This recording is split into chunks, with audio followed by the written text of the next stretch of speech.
Leonardo da Vinci não é exatamente o gênio que você imagina. Nem um velho sábio de barba longa, nem um mistificador que escondeu códigos secretos em suas obras. A verdade é muito mais fascinante e humana do que qualquer teoria da conspiração ou romance de Dan Brown. Vamos desvendar juntos a história do homem que, apesar de nascer fora do casamento, sem educação formal e com uma personalidade tão complexa quanto suas invenções, se tornou um dos maiores nomes da humanidade. E prepare-se, você vai descobrir que até mesmo a Mona Lisa e a Última Ceia guardam segredos muito menos místicos e muito mais reveladores sobre quem ele realmente era. Imagine só, um dos quadros mais famosos do mundo, A Última Ceia, começa a se deteriorar apenas 20 anos depois de pronto. Por quê? Porque Da Vinci, em sua genialidade impulsiva, decidiu experimentar uma técnica própria, uma mistura de tintas que, infelizmente, não aderiu à parede. Não há mensagens ocultas ali, apenas o preço de um artista que preferia inovar a seguir regras. E enquanto alguns veem mistérios onde não existem, a realidade é ainda mais intrigante. Um homem que desafiou convenções, vestia-se de rosa em uma época em que isso chamava atenção não pela cor, mas pelo comprimento, suas túnicas curtas escandalizavam numa era de roupas longas, e que transformou suas limitações em vantagens. Nascido em 1452, filho de um notário próspero e uma jovem camponesa, Leonardo poderia ter sido apenas mais um bastardo esquecido pela história. Mas o destino, e sua própria teimosia, tinham outros planos. Seu pai, Piero da Vinci, jamais o reconheceu oficialmente, mas isso foi uma bênção disfarçada. Livre das amarras de uma carreira pré-determinada, ser notário, como todos os homens de sua família, o jovem Leonardo pôde explorar o mundo com uma liberdade que poucos tinham. Florença, no século XV, era o lugar perfeito para isso, uma cidade efervescente, onde o comércio, a arte e as ideias revolucionárias se misturavam nas ruas.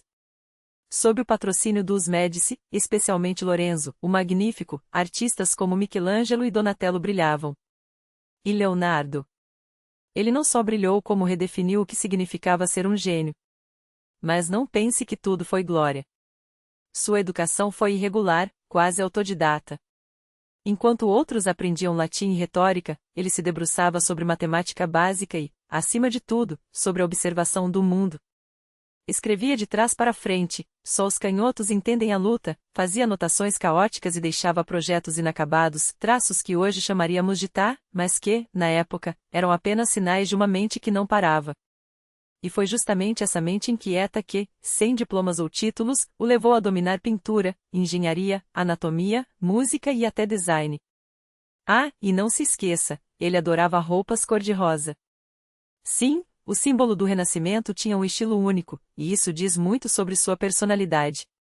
Agora, uma curiosidade que poucos conhecem, Leonardo da Vinci e Leonardo DiCaprio têm mais em comum do que o nome.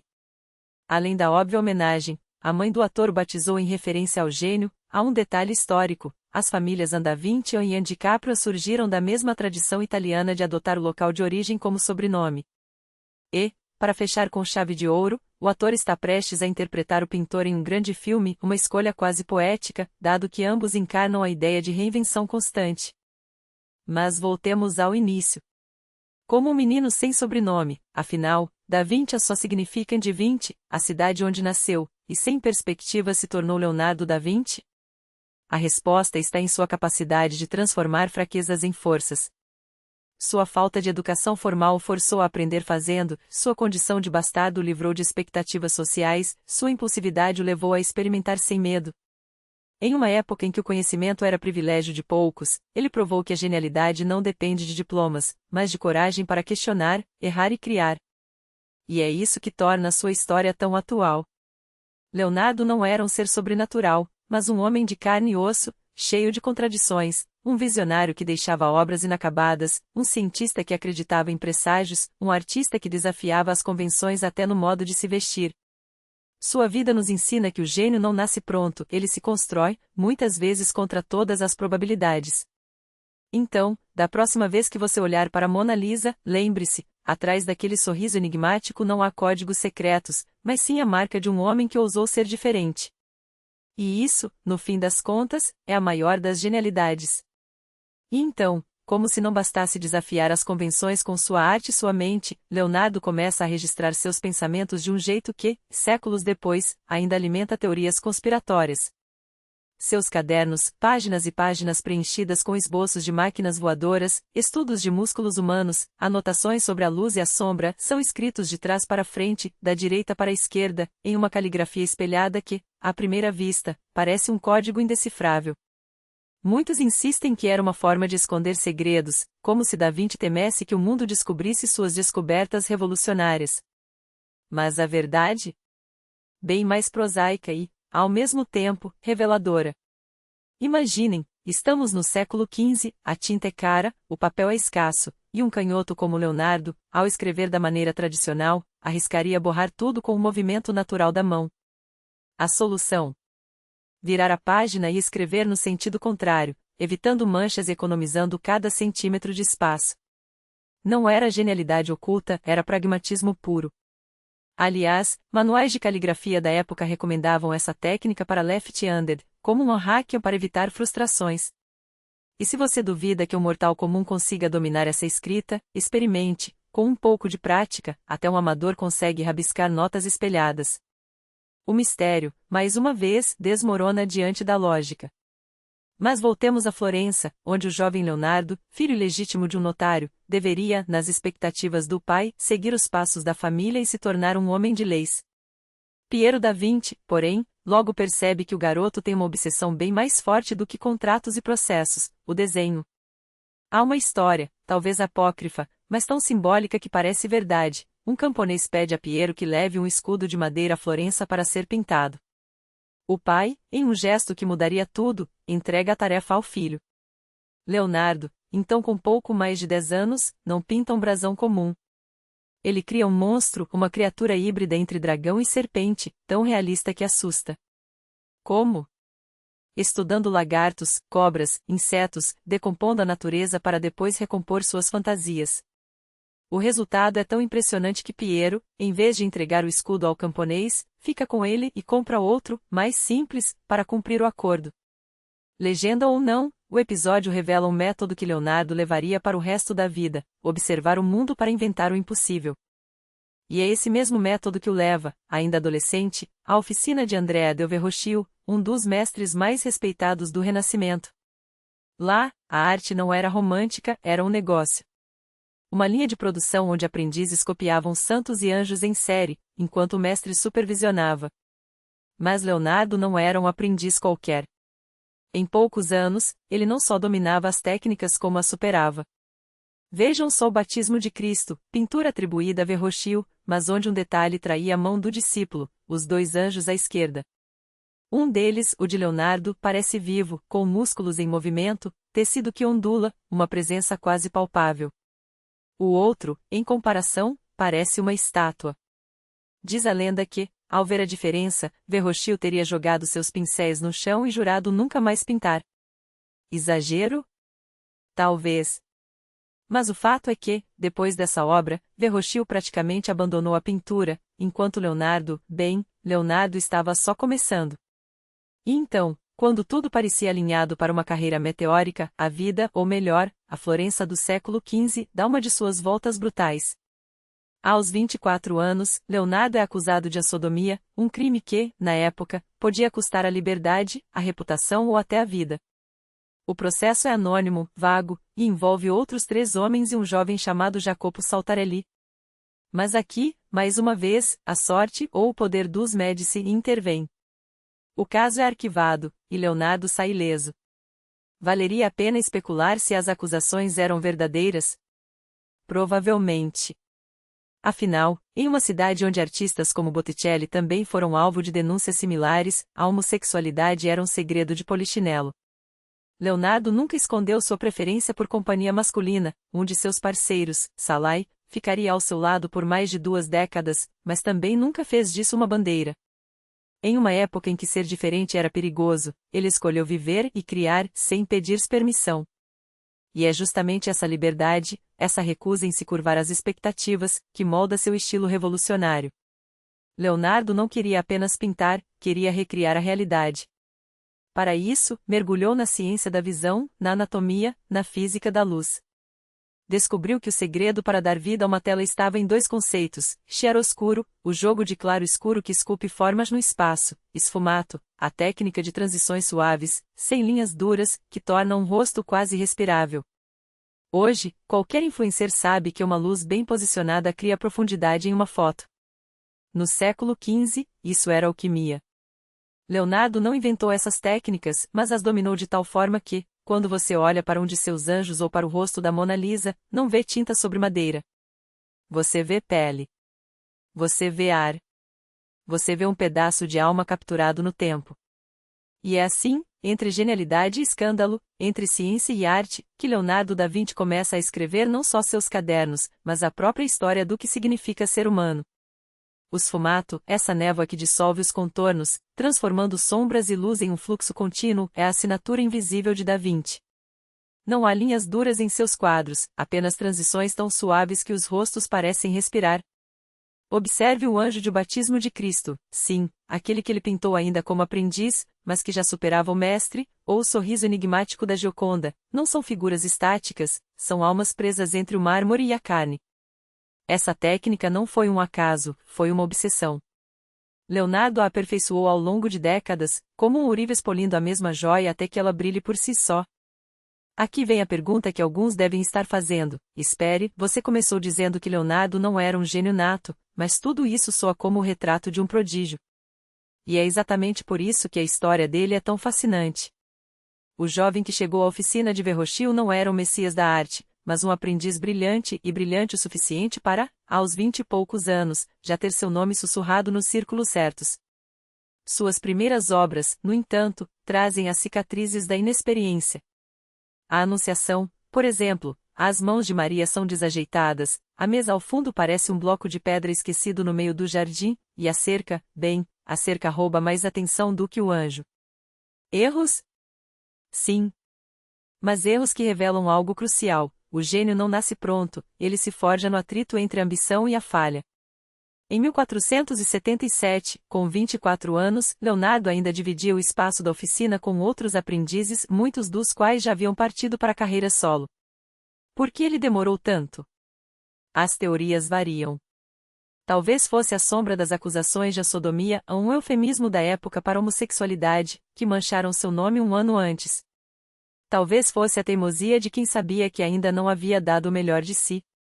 O fato é que, quando finalmente abriu sua própria oficina em Florença, o resultado foi um desastre comercial. 3 encomendas em 5 anos. 2 abandonadas. Uma nem começou. Se existisse um ranking das obras-primas inacabadas, a Adoração dos Magos ocuparia o topo com folga. O contrato com o mosteiro de San Donato foi uma armadilha disfarçada de oportunidade. Leonardo, conhecido por atrasar prazos e ignorar compromissos, foi obrigado a assinar um documento tão rígido que hoje soaria como um ultimato corporativo. E o que ele fez? Afundou ainda mais no perfeccionismo. Esboçou cada figura, calculou cada perspectiva, estudou cada emoção, porque, para ele, nenhum gesto podia se repetir. Cada um dos dezenas de personagens na tela deveria carregar uma história própria, um peso anatômico, uma verdade psicológica. Primeiro, desenhou todos nus. Só depois vestiu-os com panos e armaduras. Por quê? Porque a arte, para Da Vinci, não era decoração, era dissecção da realidade. O problema? O perfeccionismo que o tornaria imortal também o paralisava. Das 15 obras que lhe são atribuídas hoje, muitas são fragmentos, esboços, promessas interrompidas. A Adoração dos Magos nunca foi entregue. O contrato foi rasgado. Leonardo afundou em dívidas. As anotações de suas despesas revelam um homem à beira do colapso: tintas, vinho, mais tintas. Enquanto Botticelli nadava em encomendas, ele era o artista que criticava a técnica alheia, será que por inveja? Ou por saber que, no fundo, o verdadeiro inimigo era ele mesmo? Hoje, a Adoração dos Magos pendura nas galerias Uffizi, e os visitantes se aglomeram para ver, no canto da tela, o rosto de um jovem de olhos penetrantes. Dizem que é um autorretrato. Se for verdade, ali está Leonardo em 1482, um homem de 30 anos, quebrado, brilhante e prestes a reinventar tudo. Porque quando ele deixa Florença rumo a Milão, não vai como pintor. vai como engenheiro, arquiteto, inventor de máquinas de guerra e, acima de tudo, como um estrategista que entendeu uma verdade cruel: no mundo onde Florença, Veneza e Milão são reinos em guerra, um artista precisa ser mais do que um artista. Seu currículo para Ludovico Sforza, Duque de Milão, é uma obra-prima de marketing pessoal. 11 itens listando habilidades militares, pontes móveis, catapultas, canhões e só no final, quase como um post-scriptum: ah, sim, também sei pintar. Era tática? Desespero? Ou a admissão de que, depois de anos lutando contra a tinta, ele precisava de um novo campo de batalha? Milão, afinal, era o lugar perfeito para um homem como Leonardo, uma cidade que valorizava tanto a espada quanto o espetáculo. E é aqui que o mito do gênio solitário começa a desmoronar. Porque, nos primeiros anos em Milão, Leonardo não passa as noites trancado no ateliê. Ele se torna o produtor dos sonhos de Sforza. Em uma época sem Netflix ou YouTube, a corte precisava de entretenimento, e quem melhor para isso do que um homem que transformava festas em experiências imersivas? Leonardo escrevia roteiros, desenhava cenários, criava efeitos especiais, anjos voando por fios invisíveis, dragões mecânicos, demônios que surgiam do chão. Tudo meticulosamente calculado, tudo projetado para deixar a plateia sem fôlego. Mas isso não é rebaixar seu talento? Você poderia perguntar. Ao contrário. Para Leonardo, o teatro era um laboratório. Um lugar onde podia testar suas teorias de movimento, luz e emoção humana e, de quebra, financiar suas pesquisas. Porque sim, o homem que desenhava máquinas voadoras também era o mesmo que colava barbas em lagartixas, pregava-lhes asas de morcego e as solitava em caixas para assustar os amigos. Um gênio? Sem dúvida.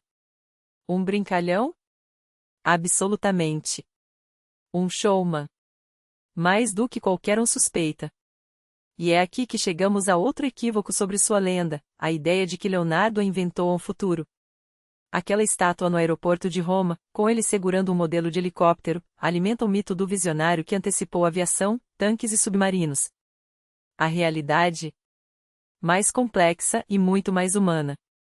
Sim, seus cadernos estão cheios de esboços de máquinas voadoras. Mas a maioria era teatral. O helicóptero não passava de um brinquedo de palco, incapaz de decolar. As asas para voo humano? Projetos anatômicos brilhantes, que ignoravam leis básicas da física. Leonardo não era um engenheiro falho, era um artista que usava a ciência como pincel. Suas invenções, na maioria, existiam para provar que a imaginação não tem limites, mesmo que a realidade os tenha. Havia exceções, claro. Mas isso é história para outro momento. Porque em Milão, entre festas e projetos militares, Leonardo conheceria Salai, um jovem de 10 anos, sim, 10 anos, que se tornaria seu assistente, aluno, talvez amante, e certamente o único homem que conseguiria roubar dele. Mas essa é uma história que merece ser contada com o mesmo esfumato que ele usava nas telas, entre luz e sombra, entre o gênio e o caos que o acompanhava. Que Leonardo passaria quase 3 décadas ao lado de Salai, esse jovem de olhos vivos e mãos ágeis, é algo que seus cadernos revelam não apenas nas anotações sobre as roupas que comprava para ele, seda, veludo, cores que só um mestre da luz saberia escolher, mas também nos rastros de brigas registradas entre linhas de cálculos e esboços. Salai, o pequeno diabo, roubou dinheiro outra vez. Uma frase lançada como quem anota a temperatura do dia, sem drama, mas com a precisão de quem sabe que até o caos tem seu lugar no grande desenho. Foi em Milão, aliás, que Leonardo começou a preencher seus cadernos com a obsessão de quem teme esquecer. Não que antes não anotasse, mas agora era diferente. A cidade pulsava com uma energia que Florença, com seu puritanismo artístico, jamais teria. Aqui, a ciência não era heresia, era conversa de mesa. E Leonardo, que mal dominava o latim, a língua franca dos tratados científicos da época, não se deixaria limitar por isso. Se os livros estavam trancados atrás de uma língua que ele mal entendia, que assim fosse, o mundo era seu laboratório. Os cadáveres nas mesas de dissecação, os voos dos pássaros sobre os telhados, as sombras que dançavam nas paredes ao entardecer, tudo isso falava uma linguagem que ele decifrava sem tradutor. Há quem imagine Leonardo como o gênio solitário, aquele que murmurou: só quem está sozinho pertence inteiramente a si mesmo. Mas essa solidão era ilusória, um luxo que só os rodeados podem se dar. Na verdade, ele nadava em círculos de arquitetos que projetavam fortalezas, de engenheiros que sonhavam com máquinas de guerra, de pintores que discutiam a anatomia do sorriso. O Palácio dos Esforços era um caldeirão onde as ideias ferviam mais rápido que o vinho nas taças. E Leonardo, com seu jeito de observar tudo como se fosse a primeira vez, era sempre o centro das rodas. Não por vaidade, mas porque tinha a rara habilidade de fazer os outros verem o que ele já enxergava há tempos. Foi nesse ambiente que, nos anos 1480, um tema tomou conta das conversas: o homem vitruviano. Você conhece a imagem, aquele corpo nu inscrito em círculo e quadrado, tão reproduzido que virou clichê. Mas o que poucos param para pensar é: por que um homem pelado, com braços e pernas esticados como se fosse medir o universo? A resposta está em Marco Vitrúvio, um engenheiro romano que, séculos antes, havia escrito que o corpo humano era um microcosmo das leis que regiam o macrocosmo. Para Leonardo e seus contemporâneos, essa ideia era eletrizante. E se as proporções perfeitas de um homem pudessem ser a chave para construir cidades, templos, máquinas? E se a beleza não fosse apenas arte, mas matemática? Muitos tentaram desenhar sua versão do homem vitruviano. Mas só Leonardo conseguiu transformá-lo em algo além de um exercício acadêmico. Seu esboço não era apenas preciso, era vivo. Os músculos tensionados, a postura que sugeria movimento, a harmonia entre as linhas geométricas e a carne. Alguns dizem que é um autorretrato, que aquele torso esbelto e aqueles membros bem definidos pertenciam ao próprio Leonardo aos 38 anos. E, francamente, não é difícil acreditar. Pelos relatos, ele era um homem atlético, que montava a cavalo como se fosse uma extensão do corpo, que rejeitava a carne. Sim, Leonardo era vegetariano, seus cadernos registram compras de abricose em guias, nunca um pedaço de carne sangrenta, e que acreditava que a genialidade exigia um corpo tão afiado quanto a mente. Mas não se engane, Leonardo não era seta. Ele sabia que a inspiração não nasce da fome, mas do conforto calculado. Um artista deve trabalhar em um ambiente agradável, vestido com elegância, para que sua mente não seja perturbada por incômodos, escreveu certa vez. Nada de românticos ateliês emporcalhados, ele queria luz, espaço, tecidos finos.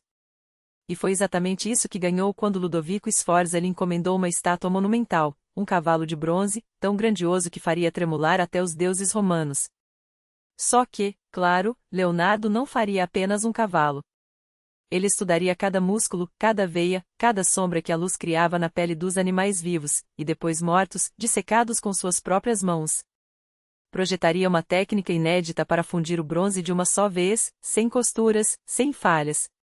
Passaria 5 anos nesse projeto, até que a bronze destinada à obra fosse derretida para fazer canhões, e os soldados franceses usassem o modelo de gesso da estátua como alvo de treino. Ironias do destino. O homem que queria eternizar a beleza viu seu sonho virar pó de guerra. Mas enquanto isso, o mundo girava.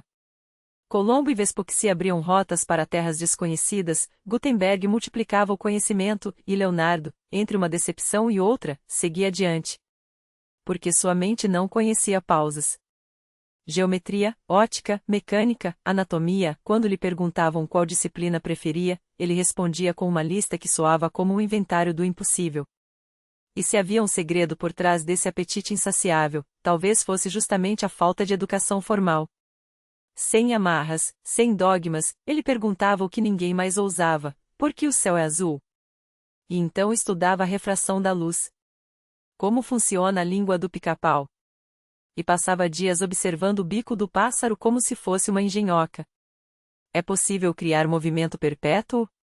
E, após anos de tentativas, concluía que não, mas o caminho até lá valerá cada erro. A sorte, é claro, também teve seu papel. Quando Gutenberg inventou a prensa, e seus discípulos abriram tipografias em Veneza, Leonardo ganhou acesso a textos científicos em italiano, não mais em latim, essa barreira que o havia mantido à margem. Mas livros sozinhos não bastavam. Ele precisava tocar, quebrar, recriar. Se a teoria era o mapa, a prática era o território, e Leonardo era um explorador que não temia se perder. Foi assim que, enquanto outros ainda debatiam os porquês, ele já estava testando os por que não? Projetou um arbalesta gigante, capaz de lançar pedras a centenas de metros. Esboçou um tanque em forma de tartaruga, com canhões saindo de suas laterais. Sonhou com máquinas voadoras, primeiro como adereços teatrais, depois como protótipos reais, com asas que imitavam as penas dos pássaros. Nunca conseguiu fazê-las funcionar. Mas cada falha era uma lição, cada esboço abandonado, uma semente. Porque Leonardo, mais do que um gênio, era um aprendiz. E o mundo, seu professor mais implacável. E aqui entra um paradoxo fascinante: o homem que desvendava os segredos do corpo humano e dominava a luz como nenhum outro lutava com os números. A matemática, essa linguagem universal com que a natureza escreve suas leis, era seu calcanhar de Aquiles. Aos 40 anos, Leonardo ainda tropeçava em cálculos elementares, confundia raízes quadradas e se perdia em labirintos algébricos. Sim, até gênios têm fraquezas. E se isso faz sentir menos sozinho nas batalhas com equações, saiba, você está em boa companhia. Mas enquanto a álgebra o traía, a geometria o abraçava. Porque Leonardo pensava em imagens, não em fórmulas. Passou anos mergulhado em teorias visuais, esboçando proporções e perspectivas que os matemáticos de sua época ignoravam como devaneios de artista. Seu maior legado para a ciência exata?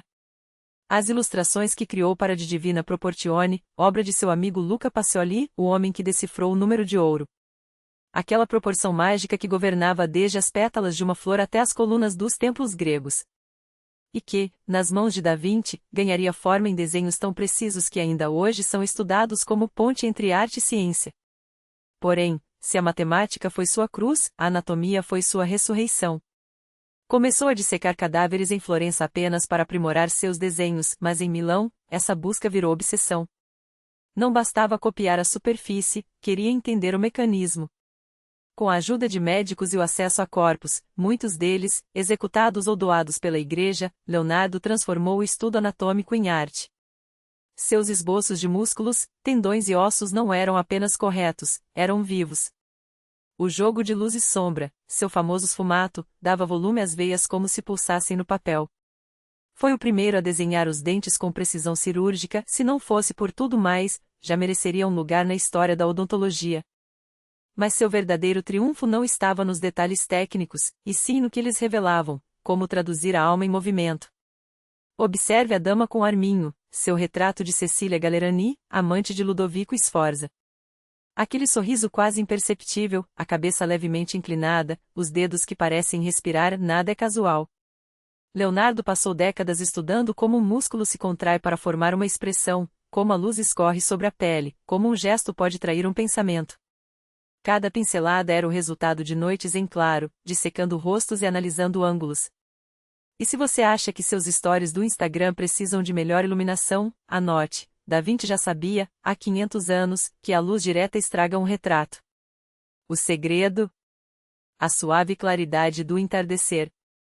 Agora, preste atenção no detalhe que separa o mestre do amador, o mindinho de Cecília.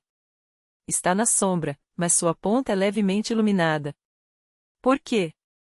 Porque a luz principal vem de cima e à direita, ricocheteia na pelagem branca do arminho e devolve um clarão sutil à pele. Um efeito que 99% dos artistas ignorariam. Leonardo não. Ele passava horas observando como a luz dança nos objetos, como as sombras se comportam, como o mundo real, não o idealizado, se revela aos olhos de quem realmente olha.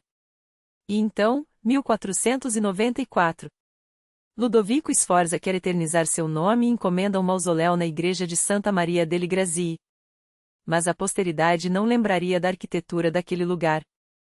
Lembraria do homem que, em uma de suas paredes, pintou a Última Ceia e, sem querer, criou o primeiro blockbuster da história da arte. O projeto era ambicioso, capturar o instante em que Cristo anuncia a traição. 12 rostos, 12 reações, um só segredo.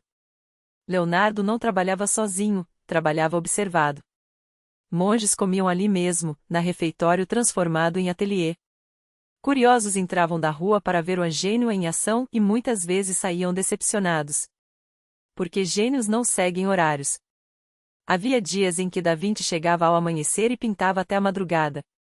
Outros em que ficava horas parado, criticando sua própria obra em voz alta, como se brigasse com os santos. E havia os dias em que aparecia só para dar 2 pinceladas e sumir, deixando os freis murmurando sobre sua preguiça.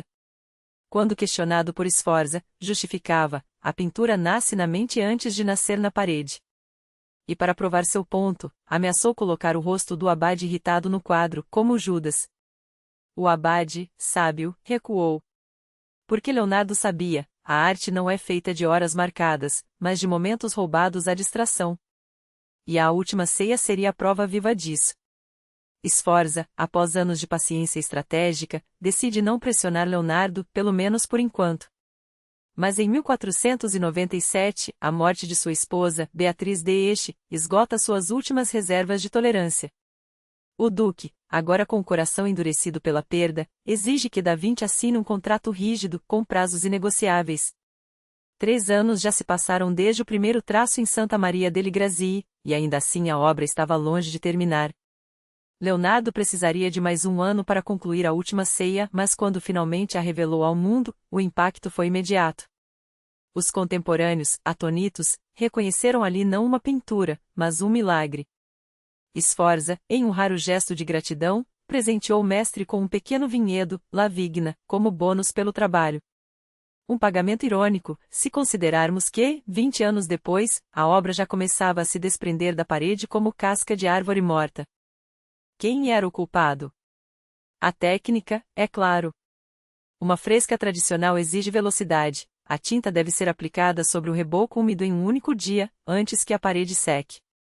Mas Leonardo, como bem se sabe, detestava a pressa. Seu método sempre foi o das camadas lentas, dos retoques obsessivos, das correções que podiam levar meses ou anos. Toda a sua genialidade anterior, desde a Anunciação até Dama com Arminho, nasceu dessa paciência quase doentia. Para a última ceia, porém, ele insistiu em um experimento perigoso, misturou têmpera, o material clássico das frescas, com óleo, aplicando-a sobre uma superfície seca. Isso lhe deu a liberdade de trabalhar em seu ritmo, sim, mas também condenou a obra a um lento apodrecimento. Nos últimos 5 séculos, a pintura sofreu restaurações intermináveis, nenhuma delas verdadeiramente bem-sucedida. Hoje, na igreja milanesa, o que vemos é apenas um fantasma do original, cores desbotadas, rostos borrados pelo tempo, uma sombra do que foi outrora um clarão de gênio. E, sejamos honestos, para a maioria de nós, a versão mais nítida desse milagre está a um clique de distância, uma ironia que Leonardo, obsessivo pela precisão, certamente detestaria. Mas por que a última ceia é, mesmo em sua forma degradada, um dos maiores feitos da humanidade? A resposta está nos personagens e na composição. Décadas dissecando cadáveres, estudando músculos e expressões, além de sua experiência como produtor teatral, sim, Leonardo também organizava espetáculos para a corte de Sforza, permitiram-lhe capturar, em um único instante, 12 reações humanas distintas à bomba lançada por Cristo: um de vocês me trairá. Tomemos 3 exemplos. Judas, curvado para trás, esconde um saco de moedas, o gesto é de quem acaba de derrubar o saleiro, um detalhe simbólico, o sal, na época, representava lealdade, derramá-lo era presságio de traição. Seu corpo inteiro grita culpa. Pedro, ao contrário, segura um punhal com força bruta, pronto para a batalha, sua postura inclinada sugere que sussurra algo a João, o discípulo mais jovem, cujo rosto transmite uma tristeza serena, ele sabe que é inocente. João, aliás, é o centro de uma das teorias mais famosas, e absurdamente românticas, sobre a obra, a de que, na verdade, seria Maria Madalena disfarçada. Dan Brown construiu um império literário sobre essa ideia em O Código da Vinci, mas a verdade é menos sensacionalista. Leonardo, desde seus primeiros esboços no ateliê de Verrocchio, tinha o hábito de pintar figuras andrógenas, anjos de traços delicados, santos de feições quase femininas. A mulher na ceia não é uma conspiração, mas uma marca registrada de seu estilo, a ambiguidade como ferramenta para explorar a alma humana. E há outros enigmas. Cristo, no centro, está posicionado contra um fundo claro, um truque óptico que Leonardo aprendeu com seus estudos de perspectiva. Objetos sobre superfícies claras parecem maiores. A discussão sobre como ele dominou a ilusão de profundidade mereceria um tratado à parte, basta dizer que A Última Ceia é um manual de como transformar uma parede plana em um espaço tridimensional. Mas nem todos os mistérios da obra são visuais. Enquanto pintava, a vida pessoal de Leonardo sofria abalos. Em 1497, sua mãe biológica, Caterina, viaja a Milão para vê-lo. Ele registra o encontro em seu caderno com a frieza que o caracterizava, poucas linhas secas, sem emoção. Um ano depois, Caterina morre de malária. Nos registros de Da Vinci, apenas anotações sobre os custos do enterro, uma soma menor do que gastara recentemente em um novo manto de veludo. O que isso revela? Uma ferida antiga, nunca cicatrizada. Ou simplesmente a indiferença de um homem que, desde criança, foi criado pelo pai e pela madrasta, enquanto a mãe biológica permaneceu uma figura distante, quase mítica. Como em tantos outros aspectos de sua vida, as respostas se perdem no tempo. O que se sabe com certeza é que, apesar do triunfo de A Última Ceia, Leonardo estava prestes a enfrentar um beco sem saída profissional. Parecia óbvio que, após tal obra-prima, as encomendas choveriam. Mas a realidade foi cruel. Em 1499, os franceses invadem Milão, os mesmos que, anos antes, haviam chegado como aliados. Desta vez, porém, vêm como conquistadores. Sforza, seu grande patrono, é deposto. Leonardo, aos 47 anos, vê seu mundo desmoronar. Sem encomendas, sem salário fixo, ele se sustenta fazendo trabalhos menores, projeta decorações para festas, esboça máquinas de guerra, ironicamente, para os mesmos franceses que agora ocupam a cidade, mas nem isso leva adiante. Seu orgulho, no entanto, permanece intacto. Em vez de fugir como um covarde, ele permanece em Milão por algum tempo, sondando a nova corte. Chega até enviar cartas a possíveis patronos, textos que terminam com uma frase arrogante e irrefutável: não há candidato melhor para esta tarefa do que Leonardo de Florença. Era assim que o chamavam, com uma mistura de admiração e resmungo, aquele florentino teimoso. Mas a paciência tem limites. No virar do século XVI, depois de 18 anos em Milão, ele parte. O destino? Florença, a cidade que o viu nascer e que agora o recebe como uma celebridade. Aos 50 anos, uma idade em que muitos homens já se aposentavam, Leonardo inicia a fase mais febril de sua carreira. Os próximos 6 anos na cidade serão um turbilhão de descobertas científicas, esboços revolucionários e, é claro, mais uma obra que mudaria a história da arte para sempre. Nas ruas de Florença, ele desfilava como um dandy anacrônico, um homem maduro, vestido em túnicas cor-de-rosa feitas sob medida pelo melhor alfaiate da cidade, acompanhado por seu assistente e companheiro, Salai, um jovem de cerca de 30 anos, tão elegante quanto problemático. Os cadernos de Leonardo registram mais gastos com roupas para Salai do que com materiais de pintura. Na oficina que montou, inspirada no modelo de Verrocchio, os alunos executavam as encomendas rotineiras, madonas, santos, retratos de nobres entediados. O mestre, porém, só se dedicava ao que verdadeiramente o fascinava. E foi assim que, em 1503, Francesco del Giocondo, um próspero comerciante de seda, procurou Leonardo com um pedido aparentemente simples, um retrato de sua esposa, Lisa Gherardini, então com 24 anos. Por que Da Vinci aceitou? Um mistério. Naquele momento, ele estava obsedado por anatomia, engenharia e voo, não por retratos de burguesas. Talvez a interferência do pai, Piero, que tinha conexões com a família Giocondo, tenha pesado. Talvez fosse o dinheiro. Após recusar diversas encomendas de nobres poderosos, suas finanças não andavam bem. Ou quem sabe, aquele sorriso. A Mona Lisa, ou La Gioconda, como também é conhecida, carregaria por séculos uma aura de segredo. Durante anos, questionou-se se a modelo era mesmo Lisa, ou se Leonardo pintara a si mesmo, sua mãe, ou até uma cortesã. Só no século XXI, documentos históricos confirmaram sua identidade. Mas nem Lisa, nem Francesco receberiam a pintura, nem em um ano, nem em 10 Leonardo a levou consigo até a morte, retocando-a obsessivamente, como se nenhuma pincelada fosse suficiente para capturar a alma daquele sorriso. Leonardo não se contentou em levar a Gioconda consigo de Florença para outra cidade, ele a transportou para outro país. Por 16 anos, até seu último suspiro, a tela o acompanhou como uma obsessão inacabável, um diálogo silencioso entre o artista e seu próprio gênio. Enquanto isso, aceitava encomendas esporádicas, retratos, madonas, estudos botânicos, não por necessidade financeira, mas como um meio de sustentar a liberdade que lhe permitia perseguir suas verdadeiras paixões. Afinal, um pintor, por mais talentoso que seja, depende de algo além do pincel para deixar sua marca na história, um patrono. E não qualquer mecenas, mas aquele que enxerga além do óbvio, que financia não apenas quadros, mas sonhos impossíveis. Em Milão, esse papel coube a Ludovico Sforza, o Duque de Milão, um homem que via em Leonardo não apenas um artista, mas um arquiteto de guerras e maravilhas. Mais tarde, na Toscana, seu lugar seria ocupado por uma figura ainda mais sombria, Cesare Borgia, um nome que soa como uma maldição em qualquer crônica da Renascença. Se os governantes da época fossem personagens de uma saga de sangue e traição, Borgia seria o vilão tão carismático quanto monstruoso, um homem para quem assassinato, incesto e corrupção eram meros instrumentos de poder. Ele conquistava cidades como outros colecionam joias, e Florença, com suas muralhas frágeis e suas intrigas políticas, era apenas mais um troféu à espera de ser tomado. Foi nesse cenário que Niccolo Machiavelli, o mestre da Realpolitik, entrou em cena. Enviado para negociar com o tirano, ele voltou com um acordo e, segundo rumores, com uma cláusula secreta, Leonardo da Vinci. Alguns dizem que foi um gesto diplomático, uma forma de Borgia demonstrar sua magnitude ao contratar o gênio florentino. Outros suspeitam que foi o próprio Leonardo quem se ofereceu, seduzido pela promessa de recursos ilimitados e pela chance de testar suas invenções em escala real.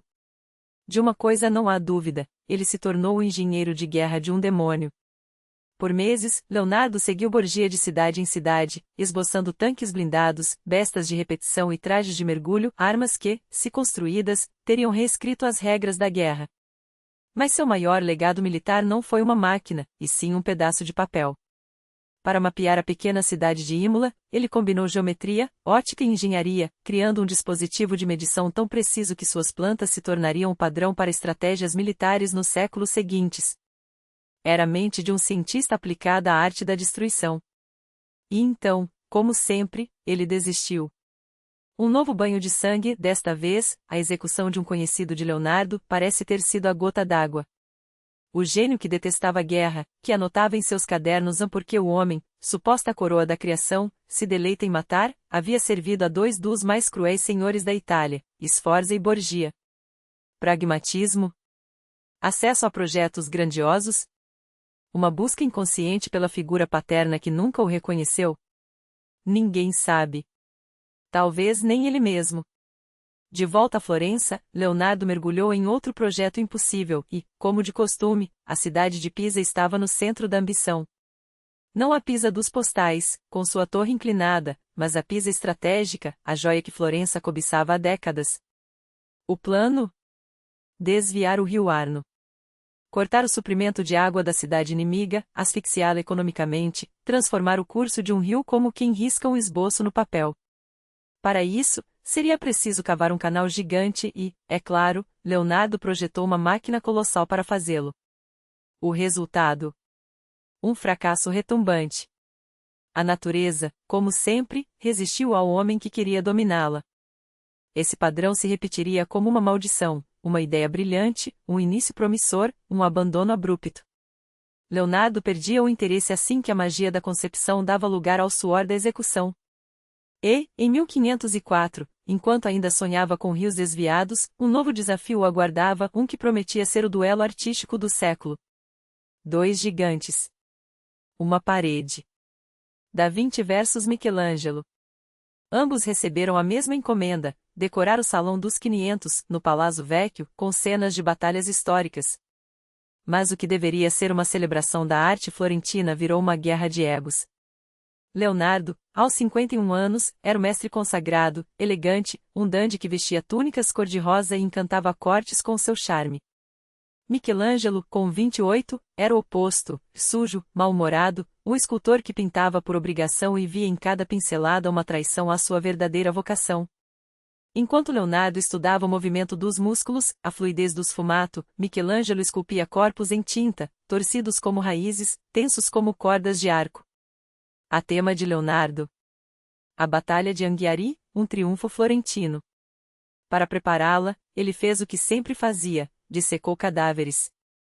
Cavalos mortos, soldados mortos, esboços de agonias congeladas no papel, experimentou novas técnicas de pintura, misturou óleos e têmperas, procrastinou, rasgou prazos. Enquanto trabalhava, seu pai morreu, o mesmo homem que nunca o reconheceu como filho legítimo, que lhe arranjava encomendas que ele nunca terminava, que deixou este mundo sem lhe deixar um florim. Leonardo nem sequer interrompeu a fresco para o velório. Do outro lado da sala, Michelangelo retratava outra batalha, outra carnificina. Anos depois, ambos abandonariam suas obras. Nenhuma delas sobreviveu, apenas cópias pálidas, feitas por assistentes que testemunharam o duelo. Michelangelo partiria para Roma, onde pintaria o teto da Capela Sistina. Leonardo, mais uma vez, voltaria a Milão com um projeto inacabado e uma reputação mancada. Aos poucos, a mortalidade começou a pesar sobre ele. Os pais, mortos. Os irmãos, distantes. Os mecenas, impacientes.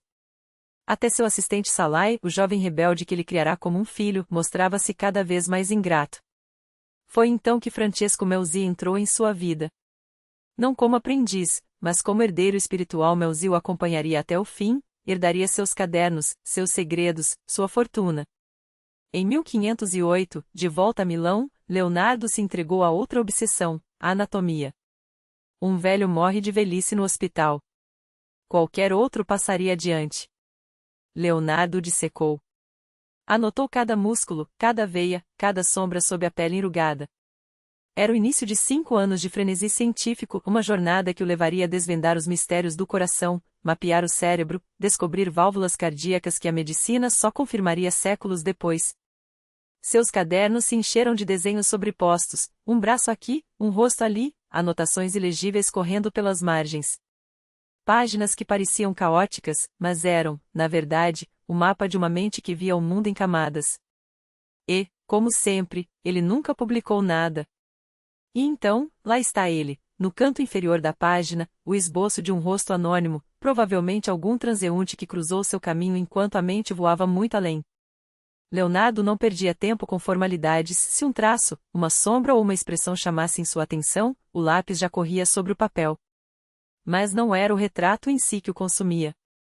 O que realmente o fascinava eram as ideias, aquelas que o levavam a comparar o fluxo do sangue nas artérias com o curso dos rios, as veias com raízes de árvores, os músculos em movimento com a dança dos planetas. Era a obsessão por encontrar padrões universais, a crença de que o microcosmo humano espelhava o macrocosmo divino, a mesma lógica que o fez criar o homem vitruviano, onde corpo e geometria se fundem em uma só verdade. Com o tempo, porém, ele perceberia que muitas dessas analogias eram ilusões. A natureza não seguia fórmulas tão simétricas quanto ele imaginava. Mas aqui está o cerne do gênio, a capacidade de errar em grande estilo e, mais importante, de admiti-lo. Enquanto outros se apegavam a dogmas, Leonardo riscava teorias no papel, testava-as, descartava-as e seguia adiante. Seus cadernos são um cemitério de hipóteses brilhantes e algumas heréticas. Anotações sobre o sol imóvel, sobre a alma, ou a falta dela, no feto, sobre a mecânica dos céus que desafiavam a igreja. Não por blasfêmia, mas por uma sede insaciável de entender como as coisas funcionavam, não apenas porque Deus as quis assim. Aos 60 anos, em 1512, o tempo começava a pesar. Existem 2 retratos daquele período, ambos supostamente dele, mas separados por 2 décadas de envelhecimento em poucos traços.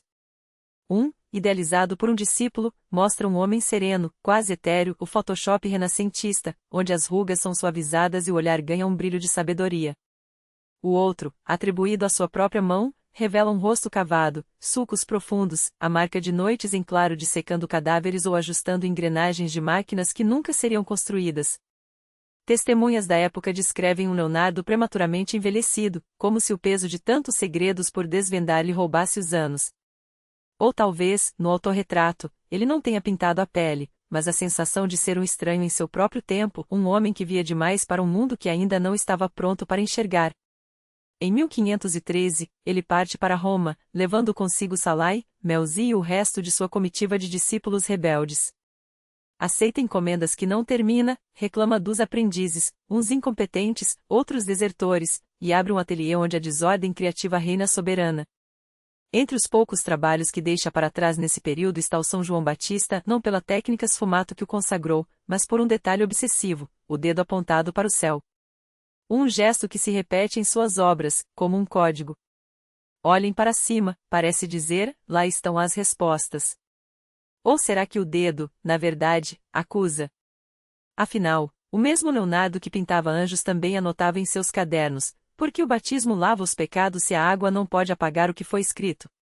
E então a Santa Ana, a Virgem e o Menino, uma obra iniciada décadas antes, retrabalhada até a exaustão, com camadas de tinta tão densas que rivalizam com a Mona Lisa. Menos famosa, mas não menos monumental. Aqui, os corpos se entrelaçam em um movimento tão complexo que parece desafiar a gravidade.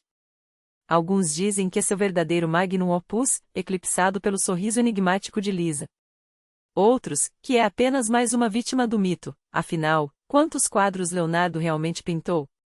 Ele raríssimas vezes assinava suas obras. E quando fazia, era com um traço tão discreto que até hoje especialistas discutem a autoria de peças como Salvator Mundi, a tela que, em 2017, se tornou a obra de arte mais cara da história, vendida por 450 milhões de dólares a um príncipe saudita. Mas aqui começa o teatro do absurdo. Em 1900, Salvator Mundi era um quadro esquecido, atribuído a um discípulo qualquer, vendido por $100 em um leilão londrino. 50 anos depois, surgem as primeiras suspeitas, e se fosse um Leonardo?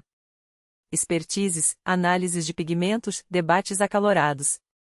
Uns juram que o esfumato é inconfundível, que a textura das vestes, o tratamento da luz, tudo grita Da Vinci.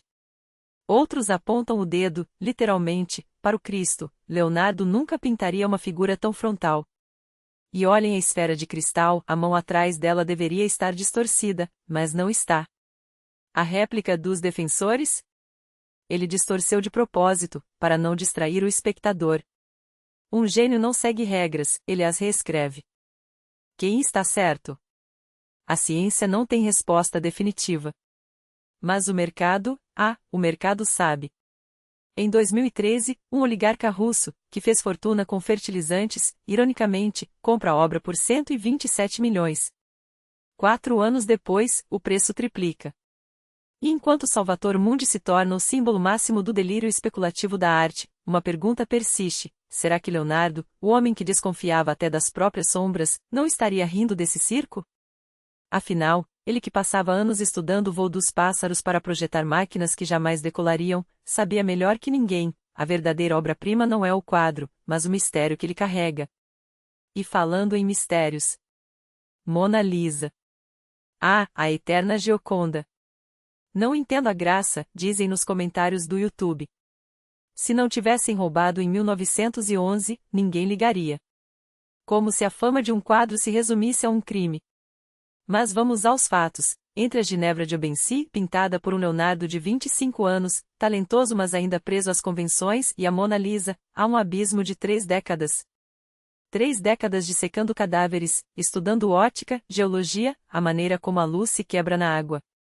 3 décadas em que ele aprendeu a pintar não só o que via, mas o que sabia. Os extratos de tinta na Gioconda são uma enciclopédia de conhecimento. As sobrancelhas, provavelmente perdidas em uma restauração agressiva. As cores, amareladas pelo tempo e pelos experimentos do próprio Leonardo com pigmentos instáveis. No Louvre, aliás, há uma cópia contemporânea, feita por um discípulo, que nos dá uma pista de como ela era originalmente, mais vibrante, menos fantasmagórica. Mas o verdadeiro gênio está no olhar. Aquele que parece seguir você pela sala. Leonardo inventou isso, clamam os guias turísticos. Mentira! O efeito já existia, o que ele fez foi perfeccioná-lo, combinando ciência e arte de um jeito que ninguém ousara antes. E sim, a Mona Lisa pode não ser a sua praia. Pode até haver quadros técnica ou emocionalmente superiores. Mas negar seu status de ícone é ignorar que ela encapsula algo maior, a obsessão de um homem por decifrar a alma humana e, no processo, criar uma obra que, 500 anos depois, ainda nos faz perguntar: o que, afinal, ela sabe que nós não sabemos? A técnica de fazer com que um personagem pareça seguir o espectador com o olhar, independentemente do ângulo, não foi inventada por Leonardo. Outros artistas já a usavam antes. Mas hoje, quando pensamos nesse efeito, quem vem à mente? Jacques Louis David? Não. O nome que surge é o de Mona Lisa, porque Leonardo não apenas dominou a técnica, mas a elevou a um nível de realismo psicológico tão profundo que transformou um truque visual em uma conexão quase sobrenatural entre a obra e quem a observa. E aqui está o detalhe mais revelador: a Mona Lisa não foi apenas mais um quadro. Foi o testamento de uma vida. Décadas de estudos, erros, experimentos e obsessões se materializaram naquela tela. Talvez por isso Leonardo nunca a tenha entregado ao seu cliente, Francesco del Giocondo. Para ele, a obra nunca estava pronta. Sempre faltava algo, um detalhe na sombra, um brilho nos olhos, uma nuance no sorriso. Bastante bom não existia no vocabulário de Da Vinci. Para ele, só havia o quase lá. Em 1515, aos 63 anos, Leonardo aceita um convite que mudaria seus últimos anos. O rei Francisco I da França o chama para ser seu artista, engenheiro e arquiteto pessoal. Pela primeira vez, ele deixa a Itália, não sem antes garantir que sua amada Gioconda o acompanhasse. Seu novo lar seria um pequeno castelo em Amboise, onde teria algo que sempre lhe faltou: tempo. Sem prazos, sem pressões, com uma pensão generosa e a liberdade para criar. Francisco I era o mecenas dos sonhos de qualquer gênio, um homem que entendia que a magia não se faz sob relógio. Nos últimos anos, visitantes do castelo descreveriam um Leonardo envelhecido, com sinais claros de um derrame, a mão direita paralisada. Ele não pinta mais, murmuravam. Engano. Da Vinci era canhoto. Enquanto sua mão social falhava, a mão que criava ainda respondia. E ele continuou, até o fim, esboçando projetos impossíveis, como o plano de uma cidade ideal para o rei, que nunca seria construída. Em maio de 1519, Leonardo morre. Seus restos foram enterrados na capela do castelo, mas a história, como sempre, conspira para apagar até seus rastros. No século XIX, a igreja é demolida, meio século depois, ossos são exumados e transferidos para outro local. Seriam dele? Ninguém sabe. Mais um mistério para um homem que passou a vida decifrando enigma e deixou o maior deles para trás, ele mesmo. Há quem diga que artistas e cientistas buscam as mesmas respostas, só que por caminhos diferentes. Quem somos? De onde viemos? Qual nosso lugar no universo? Geralmente, são pessoas distintas. Mas Leonardo era as duas coisas, às vezes com sucesso estonteante, outras com frustrações silenciosas. E é isso que torna sua história tão fascinante: ele não era um deus infalível. Era um homem que tentava. Que errava. Que se perdia em questões como: por que diabos o pico do pica-pau não destrói seu próprio cérebro? A resposta, aliás, é tão genial quanto absurda: a língua do pica-pau é 3 vezes mais longa que seu bico, enrolada como um cinto de segurança ao redor do crânio, amortecendo cada golpe com a precisão de um airbag natural. Leonardo anotou isso. Para quê? Quem sabe? Talvez só porque o universo, para ele, era um quebra-cabeça onde cada peça, do voo dos pássaros à curva de um sorriso, escondia uma verdade maior. Claro, essas distrações a significaram menos quadros terminados. Mas a pergunta que fica não é quantos ele deixou de pintar. Seriam os mesmos sem elas? A Mona Lisa existiria se Leonardo não tivesse dissecado cadáveres para entender músculos, ou estudado a ótica da luz para dominar o sfumato? Provavelmente não. Porque gênio não se mede só pelo que se conclui. Às vezes, se mede pelo que se ousa perguntar.